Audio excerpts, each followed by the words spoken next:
This is Business Plus and you're watching the Market Show. I'm your host Tariq Khan Javed. आज हम बात करेंगे twin deficits पे, ट्विन डेफिसिट्स ऑफ पाकिस्तान. नाज़रीन, आपको पता है कि हमारे जो करंट अकाउंट डेफिसिट है उसकी जो फिगर आज आई है उसके मुताबिक सिर्फ 11 महीने में हमारा जो टोटल डेफिसिट रहा है वो $3.77 बिलियन रहा है. आपको याद होगा कि पिछले साल ये हम लोग पॉजिटिव में हुआ करते थे, आज हम बहुत बड़े नेगेटिव में चले गए. इसके क्या इम्प्लिकेशंस हैं, इसी के साथ हम आज एक और अहम खबर पे नज़र डालेंगे जो कि काफ़ी डिस्टर्बिंग है. ज़ाती तौर पे मुझे काफ़ी तकलीफ़ में लाती है जब मैं ये सुबह को इस तरह की सुर्खी पढ़ता हूँ कि इंटरेस्ट एक्सपेंसेस जो हमारे हैं वो फाइनेंशियल ईयर 11 के जो आए हैं इस वक्त वो है 650 billion just for the local debt, यानी 7.3 ट्रिलियन का जो हमारा लोकल बोरिंग है उसके लिए सिर्फ हमें 560 बिलियन टैक्स जमा करना पड़ेगा जस्ट टू पे द इंटरेस्ट. ओरिजिनल अमाउंट को आप भूल जाएं और जो 60 बिलियन का डॉलर का जो हमारा एक्सटर्नल डेट है उसको भी आप भूल जाएं. मुझे अच्छी तरह याद है कि 2003 वगैरह में हमारा टोटल जो बजट होता था वो होता था 600-700 बिलियन का. आज 560 बिलियन हमें सिर्फ टैक्स जमा करना है जस्ट टू पे द इंटरेस्ट. ये एक ऐसा बहुत इम्पॉर्टेंट और लिंगरिंग मसला है कि इसको अगर हमने टैकल नहीं किया तो हमारी इकॉनमी को बहुत प्रॉब्लम आगे चल के आने वाली है. इस सिलसिले में बात करने के लिए मैंने एक लीडिंग एक्सपर्ट नूर अली बरकत अली साहब को दावत दी है जो हेड ऑफ रिसर्च हैं BMA कैपिटल के. रोहित साहब, दो डिस्टर्बिंग न्यूज़ से मैंने आज का शुरुआत किया है. आप भी as a concern Pakistani, as a concern head of a important research centre, आपको कैसा लगता है ये दोनों डेफिसिट्स इतने क्रिपलिंग हैं, इतने ख़तरनाक हैं और on the face of it हमें उसका कोई हल भी नज़र नहीं आता. What kind of gut feeling you get out when you hear this kind of news और read this kind of news? देखिए, पहले तो ये चीज़ अंडरस्टैंड करने की ज़रूरत है कि हम एक इमर्जिंग इकॉनमी है और इमर्जिंग इकॉनमी के साथ ये इश्यूज़ होते हैं. प्रॉब्लम आता है गवर्नेंस साइड पर जहाँ पर आप अपने इन इश्यूज़ को या जो डेफिसिट्स आ रहे हैं वो मैनेजेबल लिमिट से आपके बाहर निकल जाते हैं. At this point time issue आ रहा है ना कि एट दिस पॉइंट टाइम जब हम अपने करंट अकाउंट डेफिसिट की बात करते हैं तो हमें ये चीज़ देखनी चाहिए कि हम बहुत ज़्यादा वल्नरेबल हैं to international crude oil prices. पिछले साल की आपने बात की, पिछले साल जब हमारा सरप्लस था उसका रीज़न ये था कि एक तो क्रूड ऑयल प्राइसेस इतने ज़्यादा नहीं थे एंड देन फिर कॉटन के प्राइसेस इतने इंक्रीज़ हो गए थे कि हमारे एक्सपोर्ट्स के अंदर जो आ रहा था वहाँ से सपोर्ट मिल रही थी. हमें रेमिटेंसेस हमारे काफ़ी अच्छे आ रहे थे, इस वजह से हमें सपोर्ट मिल रही थी. लेकिन हमें जो क्रूड ऑयल की तरफ से जो हिट पड़ रही है वो इस वक्त हमारे नंबर्स में आ रही है. आई थिंक 2-3 बिलियन डॉलर्स का जो हमारा डेफिसिट है वो हम मैनेज कर सकते हैं प्रोवाइडेड कि हमारे फिस्कल साइड पे जो डेफिसिट्स आ रहे हैं वो इतने ज़्यादा ना हो ताकि दोनों का जो प्रेशर है वो इकोनॉमी के ऊपर ना आए. तो इस बात पे आ रही है ना कि हम IMF से आउट हैं, IMF में भी सर्टिफाई भी नहीं कर रहा है ताकि कोई इंटरनेशनल इदारे हमें पैसे दे सकें. IMF का जो एक सॉर्ट ऑफ इंटरनेशनल सर्टिफिकेशन का जो स्टेटस है वो बहुत इम्पोर्टेंट है. एशियन डेवलपमेंट बैंक आपको देना चाह रहा है, नहीं देता. इस्लामिक डेवलपमेंट बैंक ने कुछ फंड आपके लिए रखे हुए लेकिन वो देता नहीं जब तक IMF आपको ओके नहीं करेगा. IMF से आपकी चल रही है टसल. IMF उल्टा कह रहा है कि अभी 4 बिलियन हमें भी दे दो अगले साल. हमारा रिजर्व घट के 15 हो चुका, 15 में से ये 4 ये निकल जाए, 4 वो निकल जाए, 8. तो कंसर्न तो इसीलिए मुझे जो अनकंफर्टेबल फीलिंग हो रही है इस तरह की नेगेटिव स्टार्ट मैं इसलिए ले रहा हूँ कि मुझे कोई रास्ते नजर नहीं आ रहा है सामने. अमेरिका से हमने लड़ाई की हुई है, 2010 के बाद कोई कोलिजन सपोर्ट फंड रिलीज नहीं हुआ. तो where is the dollar coming from except for the overseas Pakistanis? वो बेचारे तो 13 बिलियन भेज रहे हैं. देखिए, इसके अंदर सबसे जो इशू आपने राइटली हाईलाइट किया कि CSF के पैसे नहीं आ रहे. ये CSF के पैसे में थोड़ी सी एक्सप्लेनेशन दे दूं. ये वो हैं जो सर्विसेज हम रेंडर कर चुके हैं और इनके पैसे हमें नहीं आए. तो ये मेरे ख्याल से गवर्नमेंट की रिस्पॉन्सिबिलिटी बनती है, prime responsibility eight this point time कि सबसे पहले इस चीज़ को परस्यू किया जाए. दूसरी चीज़ें इलेक्शन ईयर वो सारी चीज़ें बाद में आए. सबसे पहले इकोनॉमी इंपॉर्टेंट है क्योंकि यहाँ पर अगर आपके रिजर्व्स वाइप ऑफ होते जा रहे हैं इस तरीके से तो डेफिनेटली आपके PKR डेप्रिशिएट होगा और उनकी जो पूरी कोशिश है कि 9.5% पे इन्फ्लेशन लाया जाए अगले साल वो फिर पॉसिबिलिटी में नहीं होगा. अब बात ये है ना कि जिस तरह की फॉरेन पॉलिसी है, जिस तरह का मूड इस मुल्क में बन गया है, अमेरिका तो अब एड तो देना अलग की बात है, वो तो वहाँ एक बहुत बड़ी वर्ल्ड लॉबी तो इवन पाकिस्तान पर अटैक करने की बात कर रही है। और आपने देखा कि blatantly they are doing lot of drone attacks now. पहले तो थोड़े से करते थे, अब ज़्यादा कर रहे हैं। बेसिकली वो आपको छेड़ रहे हैं कि आओ लड़ना है तो लड़ लो। उनको क्या, उनके वर्ल्ड लॉबी के लिए तो बहुत अच्छी खबर होगी। They will be very very pleased कि पाकिस्तान लड़ पड़ा अमेरिका से। उनको क्या फ़र्क पड़ता है, उनको इतने बम पड़े हुए कोई फेंकते हुए चले जाएंगे वो। देखिए, इसके अंदर इसको करेक्टिव मेजर की तरफ जाना पड़ेगा। डेफिनेटली करेक्टिव मेजर की तरफ जाना पड़ेगा। एंड आई थिंक कि जो पाकिस्तानीज हैं उनकी तरफ से एक पॉजिटिव साइन और हेल्दी साइन इस तरह से हमारे पास आ रही है कि जो आपके लोकल एसेट्स जो फॉरेनर्स इस वक्त सेल करके जा रहे हैं, जैसे हप्पो की मिसाल हमारे सामने है, आईसीआई के अंदर भी यही कुछ इस तरह की कहानियाँ चल रही हैं। तो लोकल इन्वेस्टर्स इंटरेस्टेड हैं हमारे, और वो मुल्क के अंदर फर्दर इन्वेस्टमेंट करना चाहते हैं। They are interested to invest in Pakistan, but the thing is that कि गवर्नमेंट की तरफ से एक एक्सप्लिसिट मेजर होना चाहिए, एक स्पेसिफिक पॉलिसी होनी चाहिए, जो इस वक्त हमें नहीं दिखती है। अनफॉर्चुनेटली इसी वजह से जो चाइना पूरी दुनिया के अंदर इन्वेस्ट कर रहा है, रशिया अपने इन्वेस्टमेंट्स को एक्सपेंड कर रहा है, उसके बावजूद भी कि पाकिस्तान एक सेंट्रल पोजीशन पे, पाकिस्तान के अंदर इन्वेस्टमेंट्स नहीं आ रही। तो आई से कि ये जो उसका जो मेजर फोकस है वो गवर्नमेंट की तरफ जाता है, रादर दैन कि हमारी इकोनॉमी के अंदर कोई इशू है जिसकी वजह से ये चीज़ नहीं हो रही है। इकोनॉमिक स्ट्रेंथ हमारी है। वेरी रिसेंटली वर्ल्ड बैंक का एक समिट हुआ था और उन्होंने कहा था कि पाकिस्तान की इकोनॉमी रेजिलिएंट है, पाकिस्तान की आवाम अपने मुल्क के अंदर जो है काफ़ी स्ट्रॉन्ग पोजीशन रखती है।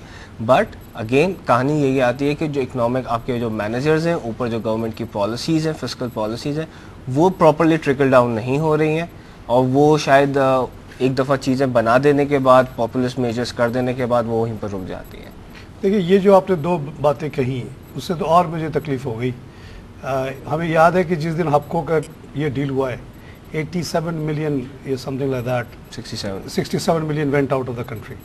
ये तो फर्दर आउटफ्लो ही हो रहा है ना हर तरफ। देखिए, आईसीआई बिकेगा वो भी आउटफ्लो होगा। ठीक है, आपने कहा कि लोकल इंटरेस्ट है, ठीक है, लोकल इंटरेस्ट है तो वो तो रुपीज टर्म में आएगा ना, डॉलर तो निकल ही रहा है ना। देखिए, ये जो हमारे डेफिसिट वाला मामला है वो तो और बुरा होता जा रहा है। देखिए, इसके अंदर जो अंडरस्टैंड करने की ज़रूरत है वो ये है सबसे इम्पोर्टेंटली कि जब तक आपका लोकल इन्वेस्टर, देखिए बाहर का जो बंदा है वो आएगा और जाएगा, वो आता जाना अपने हिसाब से, अपनी अंडरस्टैंडिंग के हिसाब से करेगा। जो पोर्टफोलियो इन्वेस्टमेंट है सबको नहीं, पता है, पोर्टफोलियो के अलावा भी ये जो ये नेशनल इंटरनेशनल पावर कंपनी जो थी, ये वो कंपनी थी जिसने शुरू में जब ये स्पॉन्सरशिप हुई थी, ये प्रोजेक्ट स्टार्ट हुआ था, उस वक्त से ये लोग थे।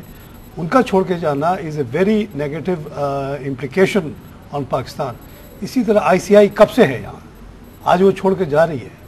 हम बात कर रहे हैं फॉरेन इन्वेस्टमेंट लाने की, यहाँ ये इतनी इस्टेब्लिश्ड लोग जा रहे हैं। देखिए, फॉरेन इन्वेस्टमेंट जाती है आपकी किस वजह से है? आपकी इन्वेस्टमेंट इस वजह से जा रही है कि आप प्रॉपर्ली पावर सप्लाई नहीं कर पा रहे। आपकी इन्वेस्टमेंट इसलिए से जा रही है कि भाई यहाँ पर टेररिज्म की एक्टिविटीज़ है। जब आपने अपना फेस ही इतना गंदा कर लिया तो फिर आप क्या करेंगे? तो इसको पूरे आपको अपने आप को पूरा रीवाइटलाइज करके एक प्रॉपर आपका अपना शेप देने की ज़रूरत है पूरी इकोनॉमी को, पूरे पाकिस्तान के फेस को। वो नहीं है। लेकिन इस दौरान मैं इस चीज़ को नहीं कह रहा कि फॉरेन इन्वेस्टर जा रहा है, मैं ये कह रहा हूँ कि पाकिस्तानी से अपनी क्या इन्वेस्टमेंट्स कर रहे हैं कि नहीं कर रहे हैं। क्योंकि जब तक पाकिस्तानी खुद अपने मुल्क पे ट्रस्ट नहीं करेगा, जो आज फॉरेन इन्वेस्टर जा भी रहा है वो फिर आ जाएगा ये देख के कि पाकिस्तानी अपने मुल्क के अंदर इन्वेस्टमेंट कर रहा है। जहाँ तक आप करंट अकाउंट डेफिसिट की बात कर रहे थे, current account deficit part and parcel है। जो हमारे इस वक्त मेन कंसर्न है वो फिस्कल साइड है, फिस्कल साइड, फाइनेंशियल साइड है। फाइनेंशियल साइड पे डेफिनेटली गवर्नमेंट ऑफ पाकिस्तान को मेजर्स लेने की ज़रूरत है। हम IMF प्रोग्राम से बाहर आ गए, हमने उनकी कंडीशंस मीट नहीं की। And eight this point time जितनी मेरी अंडरस्टैंडिंग है या नॉलेज है, LOC के लिए भी हमने अभी तक लेटर ऑफ कंफर्ट के लिए हमने अभी तक अप्लाई नहीं किया है। जब तक हम लेटर ऑफ कंफर्ट के लिए अप्लाई नहीं करेंगे तब तक वो नहीं मिलेगा। एंड आई थिंक उसका एक सिंपल सा रीज़न है जो हमने नहीं किया है, वो यही है कि हम अभी तक अपने जो डेफिसिट टारगेट्स हैं उससे मीट नहीं कर पा रहे हैं। जो प्रोजेक्शन है डेफिसिट टारगेट की, फिस्कल डेफिसिट की, वो तकरीबन 7.4% है। जबकि जो हमने IMF के साथ पिछले साल रिलैक्सेशन के बाद भी जो लिया था वो 4.7% लिया था कि भाई फ्लड्स वगैरह आ गए तो हमें थोड़ी रिलैक्सेशन दे दो। तो आई थिंक जब इस तरह से आप अपने डेफिसिट्स को मीट नहीं कर पाते हैं, आप अपने एक्सपेंडिचर्स जो आपके बहुत ज़्यादा हैं उसको आप नहीं कर पाते मैनेज, और अगर आप नहीं करेंगे तो फिर जाहिर बात है इसका कोई और सॉल्यूशन नहीं है कि दूसरा बाहर वाला भी अगर आपके पैसा देना भी चाहता है, आपके ऊपर ट्रस्ट करना भी चाहता है, तो भी मजबूरी है उसकी कि वो नहीं करेगा क्योंकि आपके नंबर सही नहीं आ रहे। सही। अच्छा, ये जो आईएमएफ का इशू है कि जब तक हम ये जो कंडीशंस थे वो मीट नहीं करेंगे, आईएमएफ हमसे राज़ी नहीं होगा। अभी जो हालात हैं, जो हालात अभी इस वक्त हमें कैश पॉइंट ऑफ व्यू से नज़र आ रहा है, with the additional pressure coming from these investments like ICI and HUBCO, तो हमारे पास अभी क्या सोल्यूशन है कि हाउ डू वी मैनेज? अगर हमारे आईएमएफ से मामला कुछ तय हो जाए, कुछ नहीं हो तो हम मोरेटोरियम ले सकते थे, कुछ नहीं हो तो हम रीशेड्यूलिंग करवा सकते थे।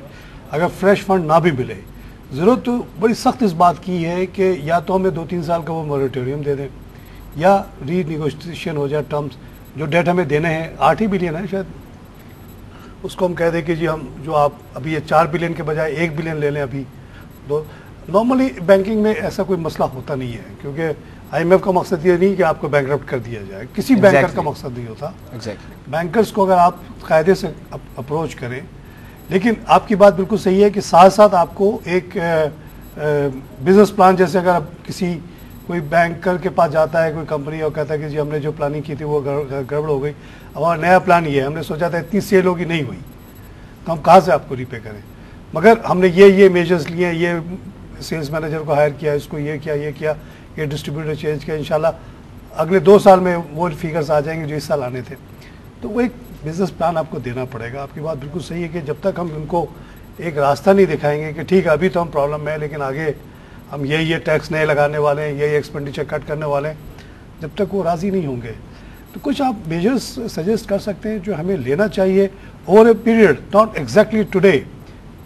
अगले से 5 साल में क्या स्ट्रेटेजिक चेंजेस लाई जा सकती हैं हमारे सिस्टम में, कौन कौन से टैक्स लगाए जाए, कौन से एक्सपेंडिचर कट किए जाए, ताकि वो जो मैक्रो स्टेबिलिटी के तरफ जा। लेकिन जहाँ तक मेरी अंडरस्टैंडिंग बनती है उसके मुताबिक सबसे पहले तो ये करना चाहिए कि आपका जो बजट है, ऑल्दो कि आप कहते हैं कि हमने कोई ज़्यादा खर्चा नहीं किया फेडरल लेवल पे, लेकिन अगर आप टोटल बजट का आउटले देखें पूरे पाकिस्तान के लिए, तो हर साल इंक्रीज़ होता जा रहा है। और वो जो इंक्रीज़ होता जा रहा है उसके अंदर आप ठीक है एक डेवलपमेंट का एक्सपेंडिचर इंक्रीज़ करते हैं, लेकिन वो जो डेवलपमेंट के लिए जो आप अमाउंट स्पेंड कर रहे हैं उसका एक्चुअल ट्रिकल डाउन इम्पैक्ट हमारी इकोनॉमी के अंदर नज़र नहीं आ रहा है, जीडीपी ग्रोथ के अंदर नज़र नहीं आ रहा है। उसकी एक वजह नूरी साहब ये भी है कि जो अमाउंट हम बजट में अनाउंस करते हैं वो एक्चुअली उतना होता ही नहीं। एग्जैक्टली मैं उसी क्योंकि इसी दौरान आपके मिलिट्री एक्सपेंडिचर बढ़ जाते हैं, आपके पुलिस के एक्सपेंडिचर बढ़ जाते हैं, सारा पैसा उधर चला जाता है। यहाँ तक कि जो गरीब हेल्थ और एजुकेशन डिपार्टमेंट है उसका जो मीगर सा अमाउंट होता है उससे भी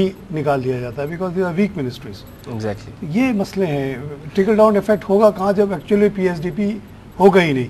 और आपको भी पता है कि जो होता भी है उसमें से 50% तो करप्शन का नज़र हो जाता है। तो जाहिर बात है कि यहाँ पर हमें एक फ्रंट नहीं है जिसके थ्रू हम तमाम चीज़ों को सॉल्व आउट करें। डेफिनेटली आज तक हर कोई मुल्क की जब हम इकोनॉमी की बात करें और पूरे स्ट्रक्चर की बात करते हैं तो फॉरेन पॉलिसी एक इम्पॉर्टेंट रोल प्ले करती है। फॉरेन पॉलिसी के ऊपर हमें एक कंप्लीट लाइंस डिफाइन करनी चाहिए कि किस तरह से हम काम करेंगे, जो कि अभी तक नज़र नहीं आ रहा है। पहले ये था कि हम कम्प्लीटली कह रहे थे कि ठीक है सर जो आपने जो करना है वो करें, और अब हम कह रहे हैं नहीं हम कुछ भी नहीं करने देंगे। तो एक्सट्रीम्स के ऊपर कभी भी नहीं होगा। आपको भी लोकल लेवल पे आप बड़ी अच्छी पॉलिटिक्स कर लेते हैं, तो आप इंटरनेशनल लेवल पे भी थोड़ी पॉलिटिक्स करें और ज़रा चीज़ों को संभालने की कोशिश करें, चीज़ों को देखने की कोशिश करें। डोमेस्टिक फ्रंट पे the most important thing of course आपको अपने फिस्कल डेफिसिट्स को कंट्रोल करना पड़ेगा, अपने बजट्स को कंटेन करना पड़ेगा। जो आपके हम कह सकते हैं कि टैक्सेशन है उसके सिस्टम को इम्प्रूव करना पड़ेगा। मैं just to quote you over here, कुछ अर्से पहले हमारी वर्ल्ड बैंक वालों से मुलाकात हुई थी और उन्होंने कहा था कि पाकिस्तान की टैक्सेशन सिस्टम के अंदर काफ़ी अच्छे रिफॉर्म्स हुए हैं और उन्होंने इस चीज़ को एग्री किया था कि यहाँ पर बहुत अच्छा पोटेंशियल है, लोगों ने काम किया। मेरे ख्याल से उसे कंटिन्यू करने की ज़रूरत है, जो उन्होंने LTO RTO लेवल पे जाके डाउन द स्ट्रीम काम किया था और उसको इम्प्रूवमेंट की थी, उसको फर्दर वो करने की जरूरत है। जहाँ तक टैक्सेशन की बात है, मेरे ख्याल से टैक्सेशन करने से आप फर्दर टैक्स करते जाएंगे तो शायद ना होगा। यहाँ पर जो ज़्यादा इनकम कमा रहा है उसके ऊपर टैक्सेशन आपको प्रॉपरली, आपके पास गवर्नमेंट है, आपके पास सारे नंबर्स मौजूद हैं। आज तक आपने पिछले साल के बजट में अनाउंस किया था 7 लाख लोगों को हम पकड़ेंगे, नोटिस देंगे। आई थिंक आज तक उन्होंने एक कभी सुना ये कि उन्होंने सब 7 के 7 लाख वो थे जो सो कॉल्ड एग्रीकल्चर से कमाते हैं। उन्होंने एक ही जवाब दिया कि जी हम तो एग्रीकल्चर से कमाते हैं, हम तो यहाँ के बादशाह हैं। पाकिस्तान जब पाकिस्तान बनाया इसीलिए था कि हम पे, और इसी कंडीशन पे कायदम से हमने एग्री किया था कि हम पाकिस्तान को सपोर्ट करेंगे कि हमको हम बादशाह रहेंगे, हम कोई टैक्स नहीं देंगे। तो आपने ये लेटर क्यों भेजा है? तो वो सारे रिटर्न हो गए। आई थिंक वो ज़माना और था, अब ज़माना और है। गवर्नमेंट पाकिस्तान के अंदर, किसी भी कंट्री के अंदर government is the most powerful authority and Pakistan में नहीं है, ऐसी बात है। आपका आई काइंड ऑफ डिसएग्री। बहुत बड़े एरियाज पे गवर्नमेंट का कंट्रोल ही नहीं है। एक एरिया है जिसको हम लोग फाटा कहते हैं, वहाँ पे गवर्नमेंट का रेट ही नहीं है। देखिए जो टेररिस्ट चाहे जो करता है, आज भी कोशिश हो रही है कंट्रोल करने की। इसी तरह आपको अगर इकोनॉमिक हिस्ट्री में थोड़ा सा पीछे चले जाएं, पता करें कि भाई मुग़ल दौर में हुकूमत कैसे चलती थी, मुग़ल से पहले के दौर में हुकूमत कैसे चलती थी, अंग्रेज़ के दौर में हुकूमत का सोर्स ऑफ इनकम क्या था। उस ज़माने में तो ना ये एक्साइज ड्यूटी थी, ना ये सेल्स टैक्स था, ना इनकम टैक्स था, कोई नहीं था। आपको पता ही है 4-5 किस्म के सिंपल टैक्स होते थे। उसका जो 80% शेयर होता था वो होता था rental on land, lease on land. अंग्रेज़ ने जब मद्रास में और बॉम्बे में रैयतवारी सिस्टम नाफिज किया तो directly assistant deputy commissioner 1.5 lakh ज़मीन पे काम करने वालों से डील करता था। उनको कहता था कि ये चीज़ ज़मीन है, हमारी असेसमेंट के मुताबिक इसकी आमदनी इतनी है, इतना हम टैक्स मांग रहे हैं आपसे, 30 साल का लीज देंगे, सालाना इतना आप रेंट दो, रहो नहीं तो जाओ। तो that used to be 80% income of British empire, British हुकूमत।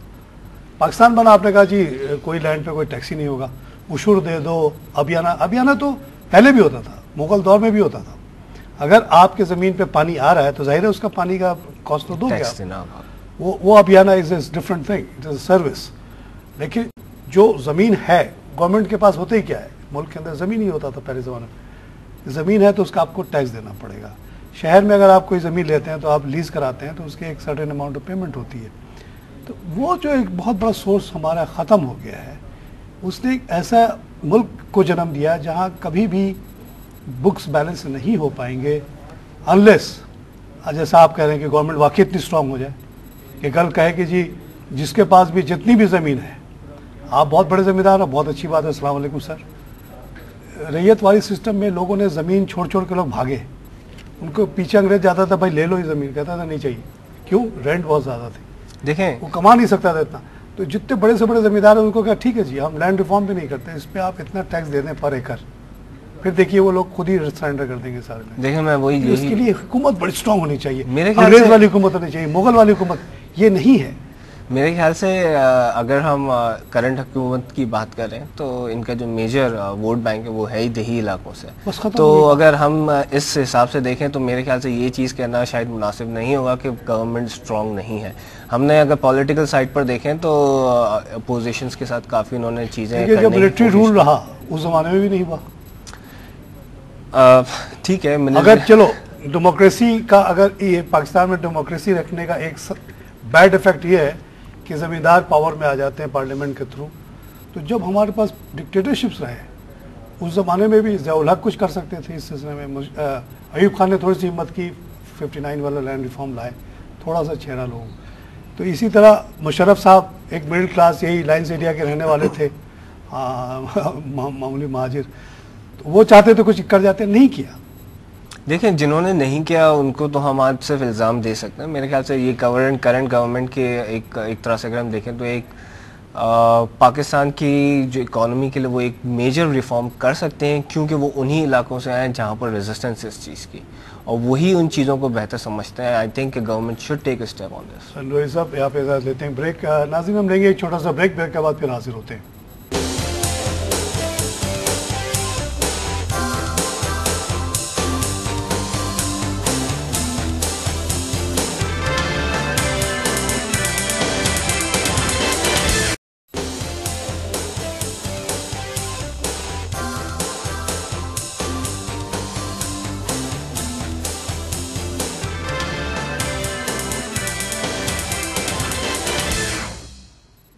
हाजिर, वेलकम बैक। हम बात करें ट्विन डेफिसिट्स ऑफ पाकिस्तान पे। आज का प्रोग्राम मैंने बहुत ही पेसिमिस्टिक नोट पे शुरू किया था जब मैंने आप लोगों को बताया कि हमारी जो करंट अकाउंट डेफिसिट है वो $3.77 बिलियन पे पहुंच गई 2011 महीने में। इसका मतलब है कि 4 बिलियन हम क्रॉस करने वाले। IMF से हमारा टसल चल रहा है, ये 4 बिलियन भी हमारे फॉरेन रिजर्व से कट जाएंगे। साथ साथ 4 बिलियन हमें IMF को खुद देना है। IMF हमें लेटर ऑफ कंफर्ट नहीं दे रहा है, जिस वजह से हम और कहीं से बोरो नहीं कर सकते। तो बड़ी तकलीफ दह सिचुएशन मुझे नज़र आ रही है। साथ साथ मैंने जिक्र किया इंटरेस्ट पेमेंट का, जो 2011 के जो फिगर आए हैं, सिर्फ जो हमारे डोमेस्टिक डेट है वो 7.3 ट्रिलियन, उसका जो कॉस्ट आ रहा है वो है 650 बिलियन।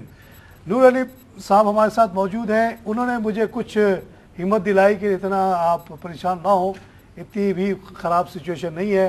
उन्होंने कहा कि आप ये देखें कि what is the ratio of your deficit, budget deficit and this current account deficit. उन्होंने कहा कि मैनेजेबल है प्रोवाइडेड कुछ मेजर्स लिए जाएं। नूरी साहब, आपने थोड़ा सा मुझे काम डाउन तो किया, लेकिन अब आप कुछ जैसे कि मैंने कहा कि डेफिसिट, करंट अकाउंट डेफिसिट का रास्ता हमारे लिए बड़ा तंग हो गया है। फॉरेन इन्वेस्टमेंट भी नहीं आ रही, बल्कि जा रही है, जैसा कि हमने देखा। कुछ कोलिजन फंड नहीं आ रहा, IMF से रास्ता बंद पड़ा। IMF का बंद होने का मतलब है कि तमाम इंटरनेशनल बैंक्स बंद हैं। तो कैसे इसको मैनेज करने के लिए कुछ रास्ते आप बताएं। देखिए, आपने 2-3 चीज़ों पे बात की है, तो मैं उस हिसाब से एक करके इन तमाम चीज़ों का आंसर देता हूँ। हमारी इकोनॉमी के अंदर, जैसा कि मैं 3.77 बिलियन का जो आप इस वक्त करंट अकाउंट डेफिसिट देख रहे हैं, तो given the size of economy, given कि हम कितना हमारा पोटेंशियल है, आई थिंक 3.77 जो है इतना बड़ा प्रॉब्लम नहीं है। प्रॉब्लम वहाँ आता है जब हम अपने फिस्कल डेफिसिट की साइड पर अगर आते हैं, और वो जो हम प्रोजेक्ट करते हैं बजट के अंदर 4% होगा, उसको हम एक्सटर्नल एक क्लैमिटी जो फ्लड आया था 2011 के अंदर, उसकी बेस पर कर देते हैं 4.7%, लेकिन उसको भी हम फर्दर ब्रीच करके पहुँच जाते हैं 5.5%। इसमें एक चीज़ अभी तक हमने IMF के से रिक्वेस्ट नहीं की है, LOC के लिए, लेटर ऑफ कंफर्ट के लिए। वो हम उसी वक्त कर सकते हैं एथिकली या मॉरली, जब हम जो हमने उनके साथ चीज़ें डील की थी, कमिटमेंट्स की थी, वो पूरी कर लें। हमने कमिट किया था कि हम 4.7 तक कर लेंगे, फ्लड की वजह से हम उसको भी ब्रीच करके जा रहे हैं। अगर एक्चुअल नंबर्स देखें सर्कुलर डेट के मिला के, तो हम 7.4% ऑफ द डेफिसिट पहुंच रहे हैं। यहाँ पर एक बात आपने की कि फॉरेन इन्वेस्टर मुल्क से जा रहा है, तो यस, फॉरेन इन्वेस्टर जा रहा है, लेकिन इसके अंदर 2 चीज़ें देखने की बात है। जब इस तरह के हम रेवेन्यू का टारगेट करते हैं। हबको के बारे में बताइए कि what's your information, what happened there, why did they go? देखिए, 2 चीज़ें, हमें तो ये लगा कि 67 मिलियन एक दिन में निकल गया। हाँ, 2 चीज़ें इसके अंदर इंपॉर्टेंट है। एक तो जो मेरी अंडरस्टैंडिंग है उसके मुताबिक इंटरनेशनल पावर जो है वो ग्लोबली ग्रीन एनर्जी की तरफ या लो जो कार्बन इमिशंस हैं उसकी तरफ जा रहा है, तो उसका focus furnace oil based plants की तरफ नहीं है। वो तकरीबन 1998 से पाकिस्तान के अंदर है, 1996 से पाकिस्तान के अंदर है, वो अपने प्रॉफिट्स भी रीप कर चुका है।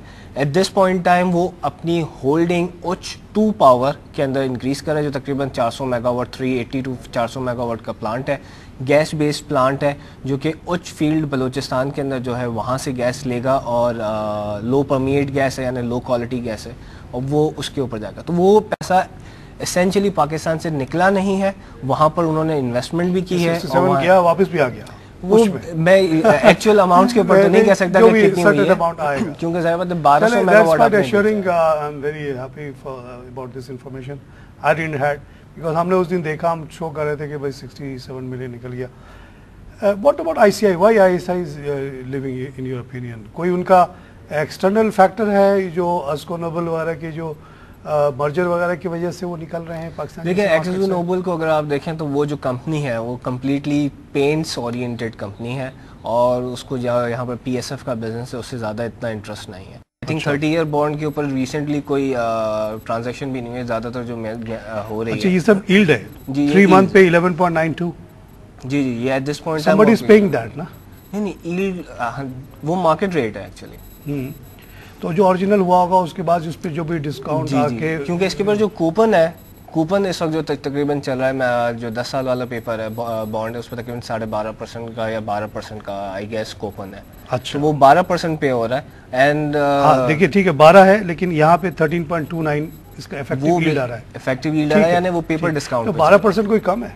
नहीं, डेफिनेटली कम नहीं है, लेकिन अगर हम ये देखें कि पाकिस्तान के अंदर इन्फ्लेशन अगर एवरेज क्या रहा है पिछले 5-7 साल के अंदर, तो वो तकरीबन 10-12% के अराउंड ही रहा है। तो जो इन नटशेल, अगर आप अपने फिस्कल डेफिसिट को कंट्रोल नहीं करते हैं, आप बैंक से ही बोरोइंग करते जा रहे हैं या आप स्टेट बैंक से ही बोरोइंग करते जा रहे हैं, तो ना आपका इन्फ्लेशन कम होना है, ना आपकी ये डेट पेमेंट्स कम होनी है, और डेफिनेटली ये आपके सिस्टम को ट्रिपल करने की तरफ ही जा रही है। स्टेट बैंक ऑफ 650 का जो कॉस्ट आया है, जी जी जी, इसमें अगर आप 3 मंथ बिल देखें तो इस पे जो यील्ड आ रही है 11.92 की है। जी जी 11.9। ये मगर ये होगा 11 पे होगा शायद ओरिजिनल। ये जो ट्रेजरी बिल्स होते हैं वो जीरो कूपन बॉन्ड्स होते हैं, वो विद इन अ ईयर ही उसके ऊपर वो बेसिकली डिस्काउंट मिल रहा होता है, आपको यील्ड मिल रही है। यील्ड जो है ना इस पे 11.92 है, तो गवर्नमेंट ही दे रही है ना ये। जी जी जी बिल्कुल गवर्नमेंट। इतनी हाई कॉस्ट बोरिंग 3 महीने पे तकरीबन 12% आप दे रहे हैं, 10 साल पे भी दे रहे हैं उतनी। तो ये इससे तो एक तो डेट है, उस पर इंटरेस्ट भी चढ़ता चला जा रहा है, और हम टैक्स कलेक्ट कर ही नहीं पा रहे। 1.5 बिलियन की भी अभी स्ट्रगल चल रही है। जो इस साल का टारगेट था वो 1952 बिलियन था। 1952 जो अब तक कलेक्शन हुई थी 17.5 अप्रैल तक, मई तक कितना हुई? ये जून के अभी नंबर्स आए हैं, जो प्रिलिमिनरी नंबर्स आए हैं वो तकरीबन 1700। तो that is the end of it. नहीं, 200 बिलियन आपके पास है अभी, 10-12 दिन 200 बिलियन आप कर ले। 2 बिलियन कर लेंगे, जबरदस्ती लोगों से एडवांस रेंट ले लेके वो करके। अगर जो एडवांस आप लेंगे अगले साल वो माइनस भी होगा ना। एग्जैक्टली। तो you will start with a negative balance for next year. Exactly. ये जोर जबरदस्ती करके 1900 पे अभी पहुंच भी जाते हैं, उसमें से 1000 आप उठा के दे देते हैं डेट रिपेमेंट में एंड इंक्रीजिंग। ये कैसे रीस्ट्रक्चर होगा, ये कैसे मुझे तो कुछ देखिए बात सोच के बड़ी परेशानी होती है। बात वही आ जाती है ना कि मैं ये कह रहा हूँ कि गवर्नमेंट ऑल्दो कि शो ये कर रही है कि वो अपने एक्सपेंसेस इंक्रीज नहीं कर रही, लेकिन वो एक्सपेंसेस इंक्रीज कर रही है, टोटल बजट आउटले इंक्रीज होता जा रहा है, आपके रेवेन्यू सोर्सेज पे आप काम नहीं कर रहे हैं। Just to give you an example, at this point time अगर हम देखें तो जो 2005 का डेट लिमिटेशन एक्ट है, अकॉर्डिंग टू दैट आपका जो टोटल डेट है वो पब्लिक डेट आपका टोटल जो है वो 60% से ऊपर नहीं होना चाहिए। अगर मैं पिछले साल की जीडीपी का नंबर उठा लूँ तो तकरीबन 60, या हम 2 साल के अभी चूँकि साल एंड नहीं हुआ है, बैलेंस शीट नंबर है, एवरेज उठा लें तो भी हम 60% के ऊपर खड़े हैं। अगर मैं इस साल के एंडिंग जो प्रोजेक्टेड है उस नंबर को उठा लूँ तो रफली हम बॉर्डर लाइन पे खड़े हैं, 59% पे खड़े हुए हैं। तो जो मेरी अंडरस्टैंडिंग कहती है वो ये कहती है कि फाइनेंस मिनिस्ट्री को ये नहीं देखना चाहिए कि हम परसेंटेज टर्म्स में क्या चल रहा है। आई बिलीव कि एट दिस पॉइंट टाइम ज्यादा नीड है कि आप डायरेक्ट अमाउंट टर्म्स में देखें। एग्जैक्टली मेरी कंसर्न यही है। बिल्कुल, आप अमाउंट टर्म्स में देखें, अमाउंट हम तो 60 पे हैं, ग्रीस तो 140 पे चला गया, अमेरिका 100 पे चला गया। हमारा तो बात यहाँ पे कंपैरिजन ही गलत है। यहाँ तो सिंपल बात ये हो रही है, एक बच्चे को भी बताया बैठ के कि बेटा 1.7 ट्रिलियन हमने अब तक जमा किया है, उसमें 1 ट्रिलियन हमने दे दिया है एक खर्च में, बच गया है 7। अब मुल्क चलाना है, हमें वॉर और टेरर भी करना है, बंगाल पे कब्जा भी करना है, कश्मीर पे भी करना है, हमें पूरे अफगानिस्तान पे कब्जा करना है, हमें उसके लिए बहुत बड़ी आर्मी चाहिए, हमें न्यूक्लियर आर्म भी चाहिए, हमें बहुत बड़ी जहादी तंजीमों को भी फंड करना है, हक्कानी जैसे लोगों को। आप बताइए बेटा और बाकी मुल्क कैसे चले, तो खामोश हो जाएगा। आई थिंक एक अगर फैक्शन हमारी इकोनॉमी का या हमारी पॉपुलेशन का इस तरह की नहीं, मगर they dominate, army dominates here. Army, आपने फॉरेन पॉलिसी की बात की, आज तक तो फॉरेन पॉलिसी किसी सिविलियन गवर्नमेंट ने नहीं बनाई है। It has always been very pro America, pro west. जब नासिर ने फ्रांस के खिलाफ बगावत की सुएज कैनाल के सिलसिले में, हमने नासिर का साथ नहीं दिया, हमने साथ दिया फ्रांस का। तो ये तो हमारी बेगैरती वाली पॉलिसी रही है। अब ये थोड़ी बहुत सिविलियन गवर्नमेंट पहली दफ़ा थोड़ी सी एक्सटेंशंस कर रही है। ये जो अभी नाटो का भी है जो रोका गया है, इट्स नॉट बिकॉज के सिविलियन गवर्नमेंट ने रोकनी गई, because army set to stop it, because that thought it was too much. तो थ्रू आउट हमारी फॉरेन पॉलिसी तो ये लोग डिटरमाइन करते रहते हैं, और उसके पीछे वेस्टेड इंटरेस्ट ये है कि जब वो कोई जंग नहीं होगी तो इतनी बड़ी डिफेंस इस्टेब्लिशमेंट किस बात की, उसको जस्टिफाई करने के लिए they had to have some enemy. तो India is the enemy. Zardari कहता है कि जी इंडिया से कोई दुश्मनी नहीं, मैं कहता हूँ इंडिया से कोई दुश्मनी नहीं है, आप कहते हैं इंडिया से कोई दुश्मनी नहीं है, पूरी कौम कहती है इंडिया से कोई दुश्मनी नहीं है, मगर आर्मी कहते हैं कि India is a big threat.